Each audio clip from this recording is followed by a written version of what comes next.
Moving to Sweden was scary, overwhelming, and wonderful. It was key to much more happiness in my life. It was a giant leap of faith. I will tell you all about it in this video. Hi everybody, hello, welcome to this video where I will talk about my experience of moving from my home country Germany to the wonderful, wild Scandinavian country of Sweden. My name is Eva and I want to give you some insights into my journey and maybe give you some tips for your own adventure abroad. This will actually not be kind of a standalone video. I actually want to do a whole series about everything you might be interested in about moving abroad, buying a house, living in Sweden. And I decided to split this whole topic into 3 subtopics and into 3 videos. The first video, the first part of this series will be this one where I'll tell you about moving abroad, the actual moving, the decision, why I went to Sweden, and just my own journey with the moving kind of part. Second, I want to tell you everything about buying a house in Sweden. This will be part 2, and part 3 will be about living in Sweden as a German, what to do, how to settle here, how to find maybe a working opportunity, jobs, how to adapt to the culture, how to learn the language, how to find your way through the Swedish bureaucracy. And yes, let's start with the video, part 1 of the series. Maybe just as a quick introduction why I am doing this video. I moved to Sweden from Germany about 3 years ago, 2.5 years. And I found YouTube videos like this one where somebody talked about their own experience with moving to Sweden specifically, or generally moving abroad. I found those so helpful. Those kind of videos really gave me the courage to do it. Actually, I think they inspired me to do the things that I did, and they inspired me to find my own way and to actually follow my dream. I was actually kind of feeling more normal after watching those videos, because I wasn't the only person who wanted to move abroad, who wanted to move to Sweden. It really inspired me to see those success stories. It made me want to dare this leap of faith in a way. It gave me the courage to follow my intuition, to do it against the odds, to just say that other people have done it, so I can do it too. I thought maybe I could just share my story, so maybe I can help somebody to find the courage and the dream of moving abroad. Okay, let's start with chapter 1, preparation and planning. And before the planning even can start, you have to start with the preparation part of sorts, where you have to get yourself prepared and used to the idea to actually moving abroad. I think the first thing you have to do when you want to move abroad is have a dream or an idea of sorts. Once you have that down, you can start the actual planning and get into the organizational stuff. But I thought I could share with you how my process went, and maybe I could try and give you some advice how to start this whole journey of moving abroad.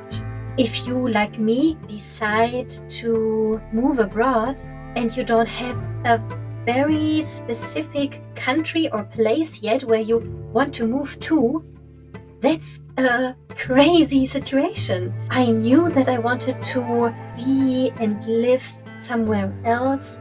I had traveled a lot in my childhood and youth, and I knew that the way things were when I grew up, I knew that in other parts of the world things were handled differently, and this made me realize that I could actually find a place on this globe where I can really feel and be as myself in a way. So yeah, I kind of made the decision to move abroad without even really knowing where to move. If you have the same situation and you just know you want to move, try something else, the world is your oyster. It is incredible the many opportunities you have when you kind of let go of this idea that you have to spend your life in a certain specific place.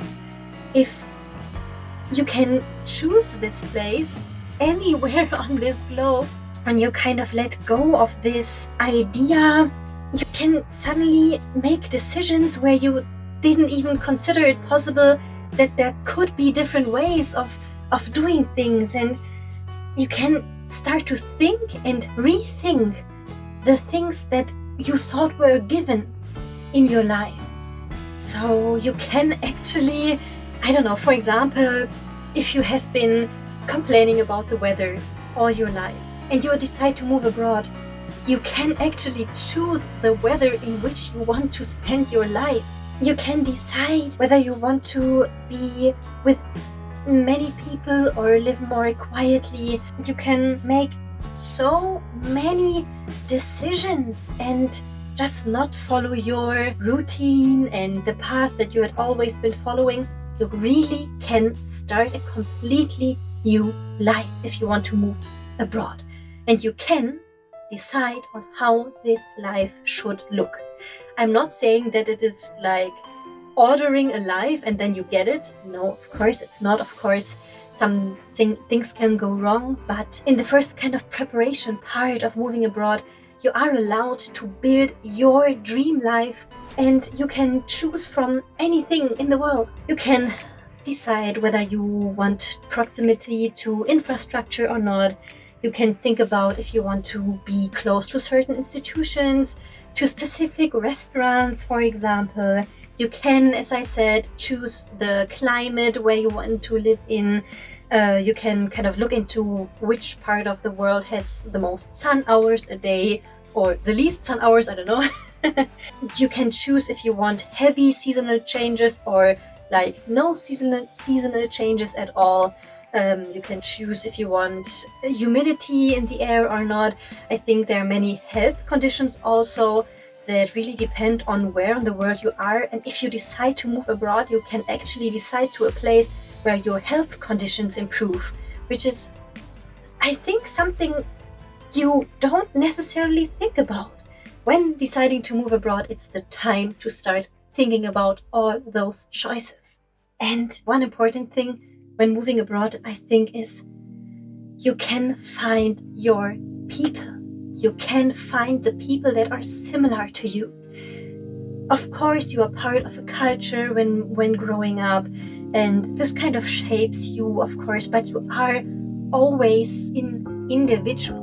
Every person is different, every person is unique, and sometimes people don't necessarily like click with the people of their own culture, but feel more understood by a people of a different culture. Yeah, for me, for example, I'm a very talkative and kind of emotional person. And for example, when I lived in Argentina, it was incredible how these parts of my personality were more visible and understood and appropriate in a way, respected by people. So yeah, you can find your people, and this is so valuable, especially if you don't feel like you fit in where you are, where you live. Consider moving to a different country. This can make all the difference in the world. How can you now narrow down where you want to live? I think actually looking at world maps at the beginning can give you an idea. Looking at Wikipedia, for example, and checking like the country stats it sounds very like unromantical maybe, but it kind of helped me a lot figuring out where I wanted to be And yeah, maybe I can give you the list of the things that were important to me, or to me and my boyfriend, and then I can tell you how I went about figuring out those kind of different factors. The first thing, very important thing for us, was that we wanted to be able to buy a house. House prices were a very big factor when considering where we wanted to move. We knew that, at least in the long term, we wanted to be able to buy a house. The next important part for me was the dog friendliness and also horse friendliness. I am planning to have horses in the future, and I have a very wonderful dog right now. And I wanted to find a country where walking your dog, taking your dog with you, and also go riding your horse outside would be allowed, would be not frowned upon or anything. One very statistically mathematical number thing for me was I actually wanted to have very minimum inhabitants per square kilometer. I wanted to go much lower than what it had been where I had grown up. We wanted to find a country where we could actually get a permanent visa without too much trouble. And this sounds like a given, but I know that people move to countries where they don't have a permanent visa at the beginning and will always keep figuring out how to renew their visa. I knew that I didn't want that. I wanted to, as I said, buy a house, and I couldn't bear the idea of buying a house somewhere where I would maybe in the future had to leave because my visa had run out. Something else I had in mind was the hour or the time that it would take me to go home, especially in an emergency or something like that. I had in my mind kind of between 10 and 12 hours travel time to my parents' house.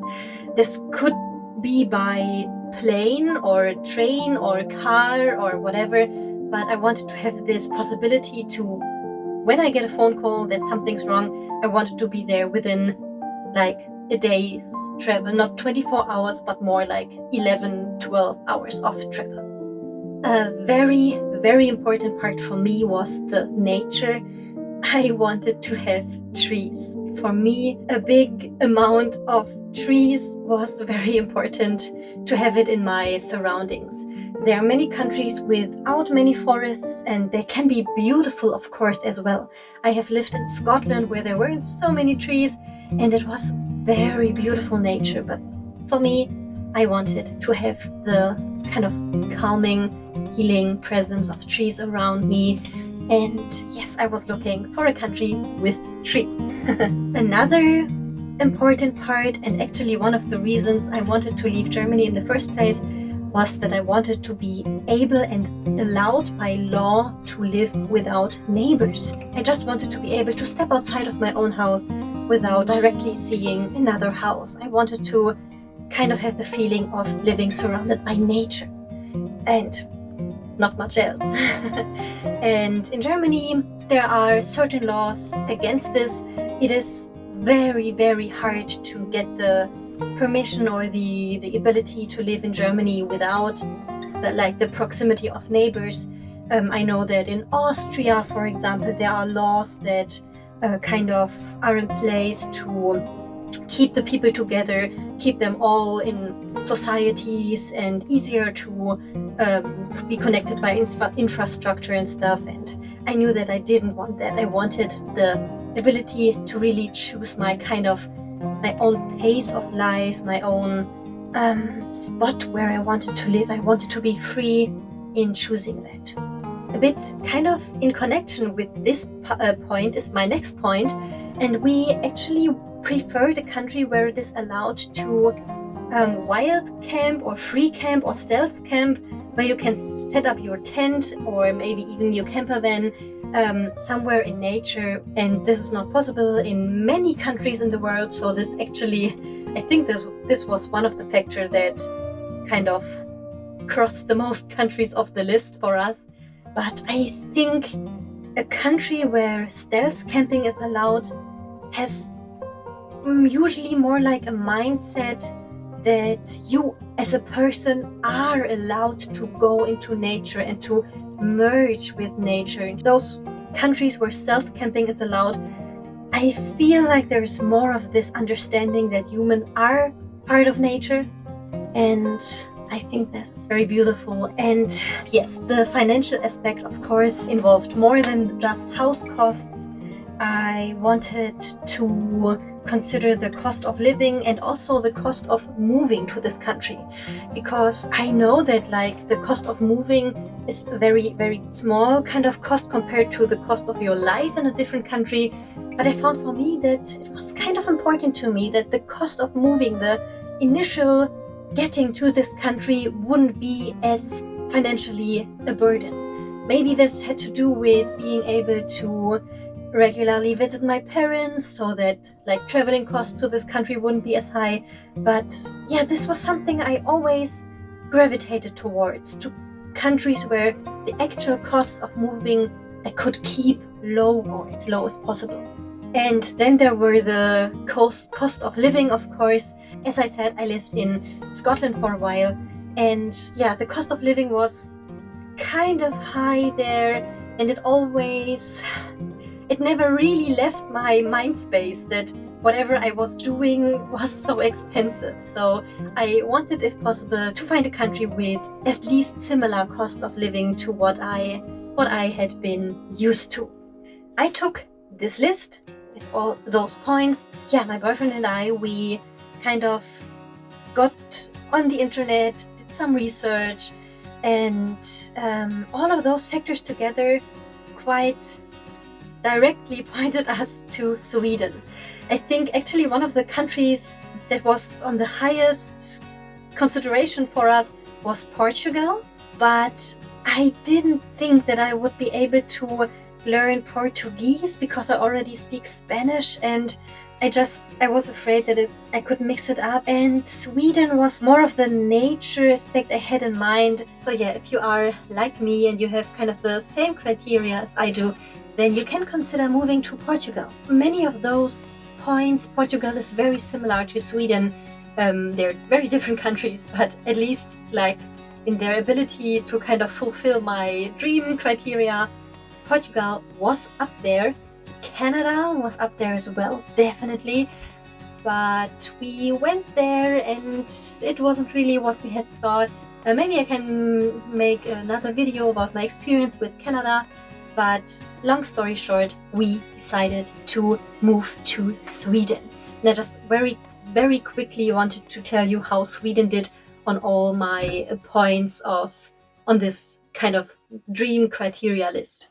Compared to the house prices in Germany, Sweden is, for me, incredibly low. I know that you could even buy like a cabin in the woods without water and stuff, but a cabin in the woods you can buy for around 40,000 euros, more in the north, and that's incredible. And you wouldn't find this in Germany like this, I think. And so yeah, the first check on my list was there. Sweden's house prices are affordable compared to what I was used growing up. Then Sweden is very horse friendly. I think it is allowed to have them at your house if you have 2 horses, if you take care of them, if you have appropriate stable and stuff. You can actually have horses even at your house, which was incredible for me when I learned about this. You are actually allowed to kind of go anywhere with your horse as long as your horse doesn't destroy any nature. So this might be something, of course, to consider, but it is overall very horse friendly and pretty dog friendly. The people are very friendly to dogs, but actually dogs aren't allowed in restaurants as a law. So that's a minus, but in general, there are months in Sweden where you're allowed to let your dog run free without a leash if you have control of them, of course. And it is, in general, I think, a pretty dog-friendly country. Of course, Sweden has very, very few people. The country is at least twice the size, like the length of Germany. and it only has about 9 million inhabitants, so the number of inhabitants per square kilometer is incredibly low, which is kind of a dream for me. So check at this point too. A very big thumbs up for Sweden also was that it is in the European Union, so there is the law of moving freely, or of free movement, I think. If you are an inhabitant of the European Union, you are allowed to move to other countries without much difficulties. So the ability to get permanent visa was very good. The barrier for actually getting to stay here permanently was, for me, as I was a member of the European Union before, quite low. Also, Sweden had the possibility to actually have a quite low travel time home. I mean, depending on where you live in Sweden. If you live more in the north of Sweden, you can actually travel much longer than 12 hours to Germany. But for me, where I live now in the south of Sweden, it's only 7 hours travel time to my parents' house, which definitely fulfilled that criteria as well. The nature, I think I don't have to talk much about the nature in Sweden. It's incredible, wild, beautiful, everything I've dreamed of. Check on this point. It is also very free in terms of your own decisions where you want to live. I was used in Germany to so many things to being prohibited. And even on your own grounds, many things were still prohibited. You couldn't cut the trees you wanted to cut on your own grounds and stuff. And Sweden is much more flexible like this. You are kind of more allowed to live the way you want to live. For example, if you want to live somewhere without neighbors, it is allowed, it's possible in Sweden. And yes, check this criteria as well. It is also allowed to wild camp or stealth camp in Sweden. It is called allemansrätten. I don't know if I pronounce this the right way, but which actually allows people to use nature like kind of naturally, like you would have used nature 1,000 years ago. So you can forage, you can sleep in nature and stuff like this, which I find so nice. Yeah, the moving costs in Sweden, or from Germany to Sweden, were comparably, or were pretty low actually, and the cost of living also is at least kind of comparable to the German cost of living. So I would say when in Germany, in the supermarket, I had like different options, the higher priced options, the lower priced options. In Sweden, most of the things are like the higher priced option, but it is something I could get used to. It is cost of living higher than in Germany, but not too high in my opinion. So I had decided for Sweden, and then how did I decide for the actual region, the actual like area where I wanted to live? And this I told in a video before, I actually did with Google Maps satellite view. I looked at the map of Sweden. On the satellite map, I saw this big forest in the south of Sweden. I knew that the south of Sweden would be more close to my parents' house, and there was this big forest, and I kind of did a quick internet research if this forest in Sweden, what was it called? Was it really a forest? Was it kind of wild and kind of more primal?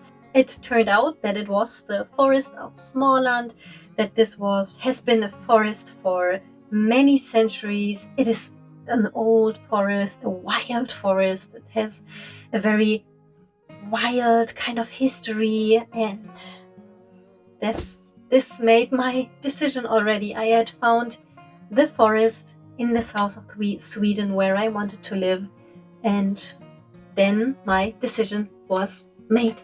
Yeah, and that started the actual planning process of moving to Sweden. As I said, in Europe there's this freedom of movement law, so we were allowed to move to Sweden. It was kind of a different thing to actually get considered an inhabitant of Sweden, but I'll talk about that in a future video. For the first few months, there was no problem actually just moving. There was no visa necessary, which is so great. Then we checked how we could go about renting an apartment for the first years or so, because that's what we had been doing in Germany, just renting apartments all the time. And we wanted to do this as well in Sweden, and we quickly found out that this is not such a common thing to do in Sweden, to rent, or at least not on the more countryside parts of the country. And this gave us the idea to actually start our life in Sweden with buying our own house, which was a very big thing to wrap our minds around. But as I said, housing prices are affordable here. Yes, that made our decision of buying a house, which is also something I will talk about in part 2 of this series. And of course, we also had to think about job opportunities. We looked at some websites in Sweden, and we saw that there should be in the future possibilities for us to work in Sweden. But for the beginning, we wanted to make the transition as easy as possible. And we actually kept our German jobs. We had to become like contract workers for the companies we had worked before. Yes, that actually gave us the opportunity to work from home. And I will talk about this, as I said, in a future video. But just for now, we saw that there were job possibilities in Sweden in the long term. But for now, we still are actually working for German companies, which, yes, as I said, made the transition and the moving much easier. And I thought I could maybe give you some resources that you can use when you think about moving abroad, and then specifically moving to Sweden, because of course you will want to go on the internet and research as much as you can beforehand. As I already said, Wikipedia, Google Maps, satellite, those were two very important web pages in my research. I also looked at the different embassies of different countries in Germany, and I also used A2B, which is a website where you can find out how long public transportation would take you from one point to the other. So if you, like me, want to consider your travel time home to your parents' house, for example, A2B was something I used quite often for that. And then I just used Google keyword search for many things.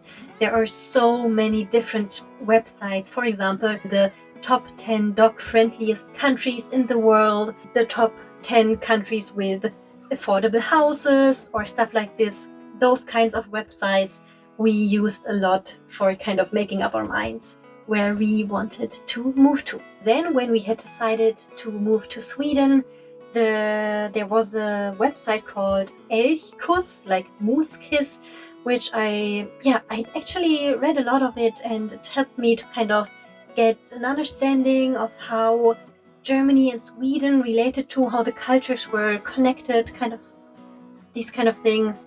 And if you want to look into renting an apartment, you can try at Bostadsportal. As I said, it might not be possible in the area you are looking to move to, but in the bigger cities you might find something to rent there. But if you want to buy, of course you will have to look at those websites, Hemnet and Blocket. Those are the two places to go to if you want to buy a house in Sweden. If you want to look for kind of job opportunities, there is a public job website in Sweden called Arbetsförmedlingen, and yeah, that's something you can maybe kind of get an idea what kind of jobs are searched for in Sweden. But if you want to rent something in the beginning, I actually can recommend Airbnb. That's what we did at first. We didn't find a rental apartment, but we found apartments or houses to rent for a month or longer than a month. on Airbnb. And this might be very helpful for you if you want to have something where you can just move in with the furniture there and stuff, and you can just get a feel for the country. Try Airbnb. That's something I would recommend, especially for your test run, because that's something I really would advise you to do if you found your country, or if you think about a country, maybe it would fit your criteria. Go and test it out. Okay, chapter 2, the actual moving abroad. We decided to stay a while in Sweden for a month, a couple of weeks in the worst conditions, and that was winter time. As you maybe know, winters are cold here in Sweden, and they are actually very dark as well. So yeah, we thought we should test that out beforehand, before buying a house or making like big steps that we couldn't undo that easily. So that's what we did. In February, which we thought could be the darkest, most boring, most unpleasant time in Sweden here, when we arrived, I fell in love completely at the first sight with the winter in Sweden, because it is so much more beautiful than the winters I was used to in Germany. Because here in Sweden you actually get snow. I don't have any snow right now.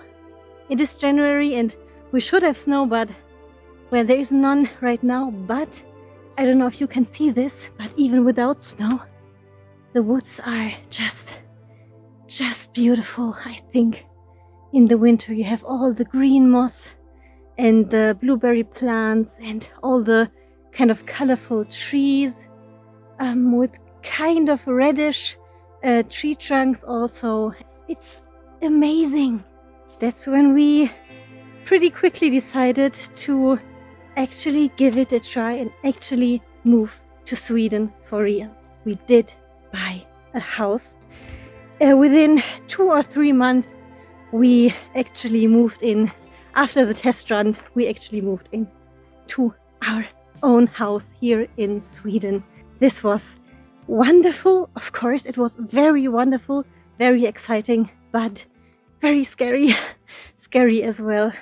We were very, very lucky to have a house with furniture. This is custom here in Sweden. This made our whole moving experience more like going on a long trip, because we actually only had to pack and organize our things as if going on a long trip.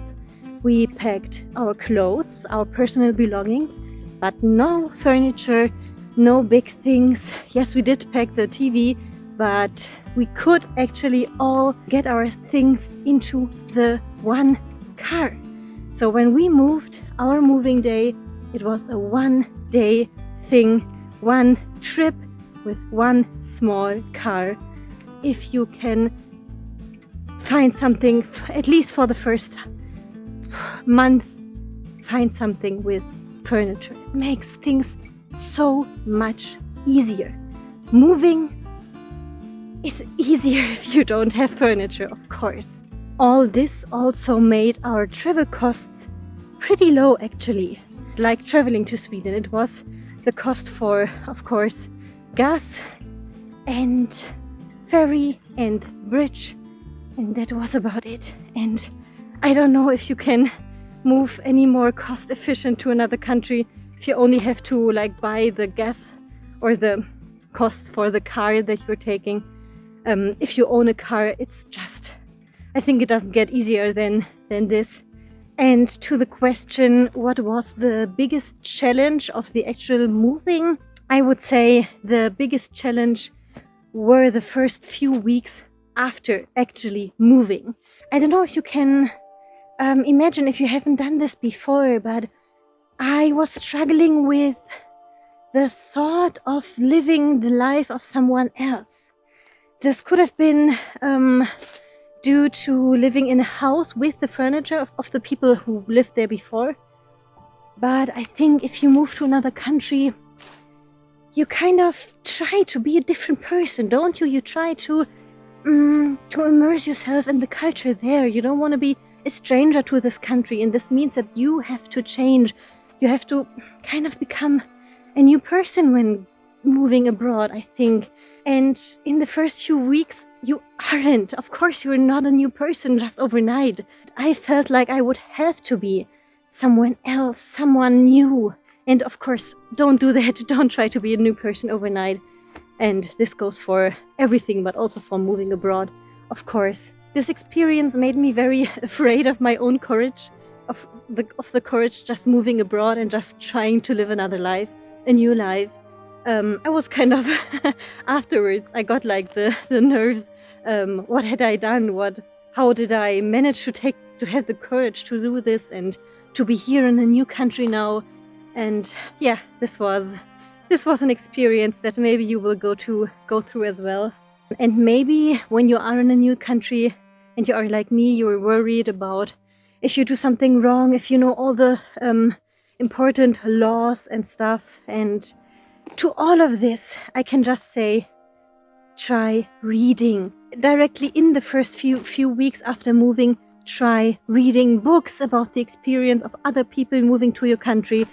I think there are so many books nowadays written by people who have had the experience before that you are now having.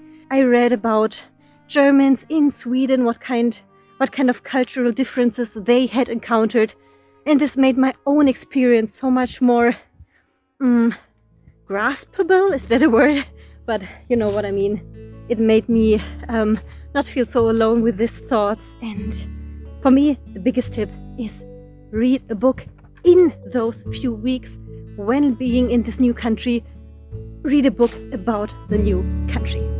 All that leads us to chapter 3, first impressions and the challenges living in Sweden. And this will actually be the topic of a whole other video. Part 3 of this series will be how it is to actually live here, how to do it, how to live in Sweden. But just quickly, I wanted to tell you that the first few weeks I felt overwhelmed, kind of lost, kind of afraid to really kind of go outside. I wanted to like cuddle up and take some time for myself, but also I had a lot of kind of fear of missing out because I had just moved to another country. I wanted to be outside and experience the things and was too overwhelmed to do it. And yeah, it was an emotional roller coaster because I was also so excited to be here. And of course, there are the cultural differences. Here in Sweden, the people were much more introverted, as I was used to. People seemed very shy, but when we got to know them, they were so friendly and polite and incredibly emotionally intelligent, I think. I mean, I don't want to generalize, but it's just the overall impression that we had that yes, people are more reserved here in Sweden, but if you get to talk to them, they're incredible. It's really great. Yeah, and those things, of course, all were a bit much in the first few weeks. But yeah, I think I should share how I kind of tried to cope with this, and I think this helped actually very well. My number one tip in any new country where you plan to stay any longer is to actually really go into the supermarkets for long. Oh, it's dark in here. I'm getting some wood now. If you take your time and if you really go to a supermarket, take your time to find some of the things maybe you already know that you will like. If you know that this exists, you feel much better, or at least I did. Going into the supermarket and really getting to know the supermarket in a different country. For me, that's always a very kind of strange way maybe to getting to know a country and to feeling much more comfortable there. And yes, the second thing I would want to encourage you to is to actually keep talking to the people at home. I think everyone kind of has some people probably that will stay at home, that you will leave behind in a way. I think it could be like your first impulse to actually not talk to them so much in the first time, because you think as I said, you want to kind of start a new life and be a new you. And you try to kind of reinvent yourself maybe. But I encourage you to keep sharing your thoughts and feelings with the people at home, just so you can kind of rely on those things that you were used to do, on the people that you had around you. Try to have those people around you. Even if you move abroad, try to keep in contact and talk to them regularly. I think this, at least for me, helped me a lot. Okay, this brings us to chapter 4, the tips I have for moving abroad. I wanted to just summarize the things that have helped me to deciding to move abroad and to actually doing the move.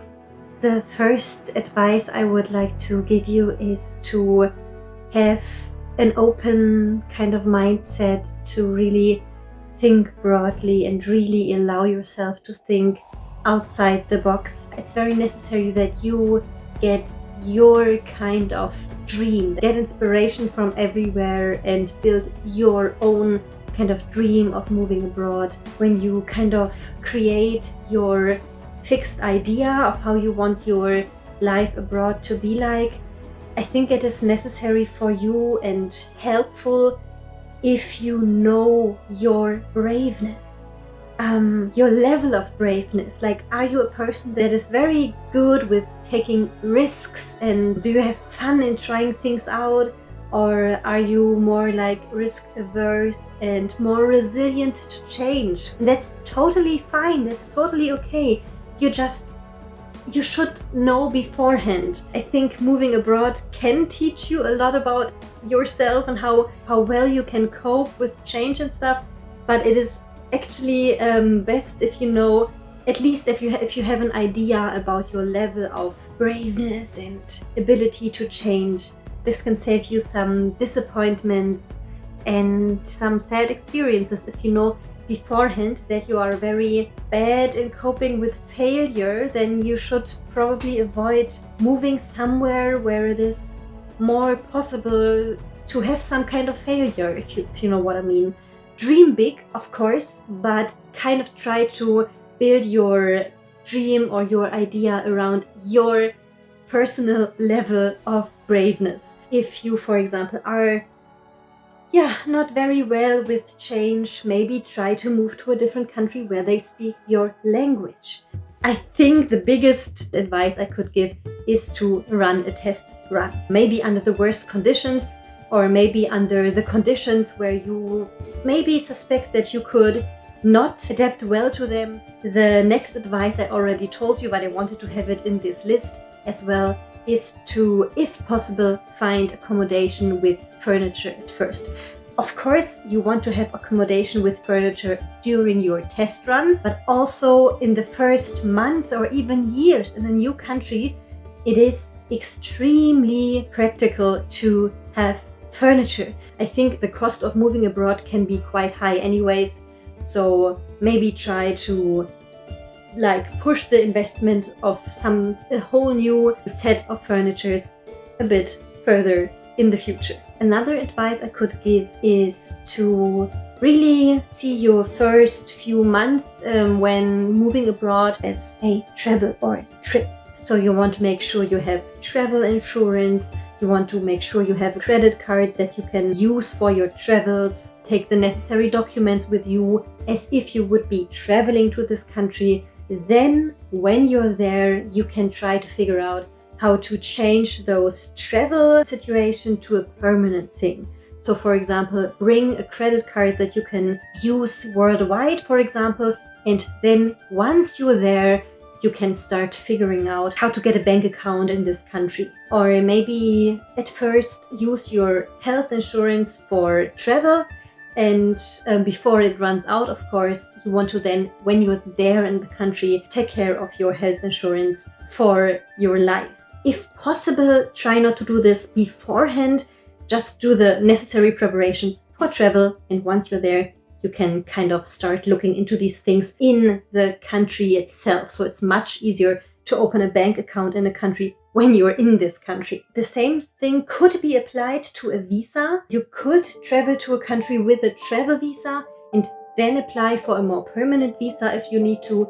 Take this advice with a grain of salt. I think there are some countries where if you enter them with a travel visa, you're actually not allowed to change that to a more permanent kind of visa.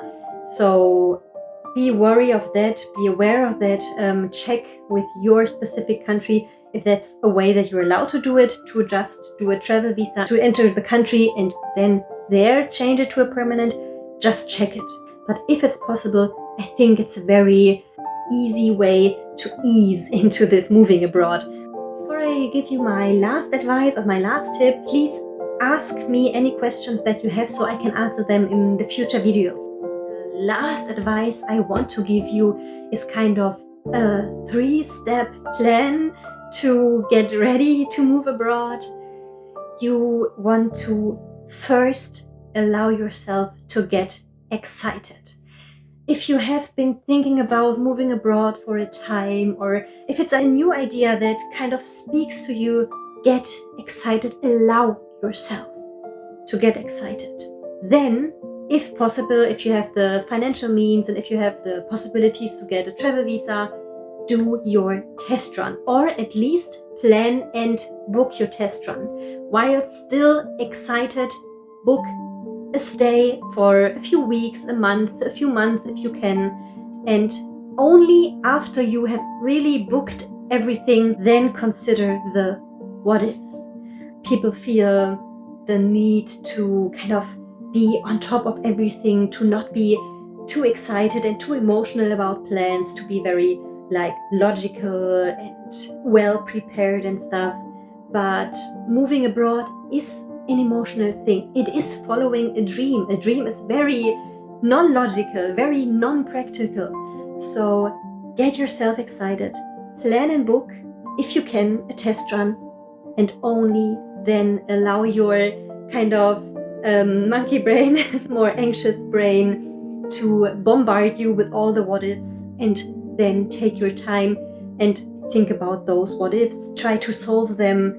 And I think most trips, if you really stumble upon a what if that really makes you not want to move abroad or to even do the test run, most of the things, flights, accommodations, can be cancelled afterwards. So just booking them and then considering the what ifs is something I would advise you to do, to just, I don't know, take this leap of faith and do it for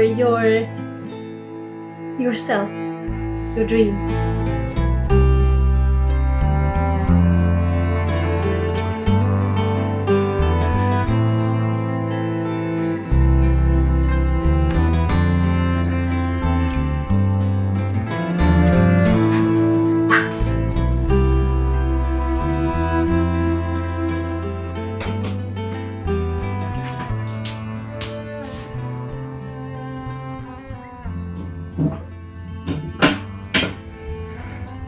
This was the first part of the series. I hope you found the video helpful.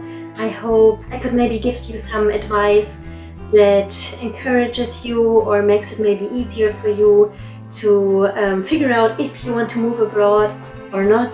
The last thing I can say is that my biggest takeaway from moving in Sweden is that it is actually possible to find your place in the world, or at least it was for me. After moving here, I realized I had found my place in this world, and that's just incredible and something I wish for every one of you. Thank you for watching, everyone. I hope you have a wonderful day. I'll see you in my next video. I'll see you very soon. Bye bye.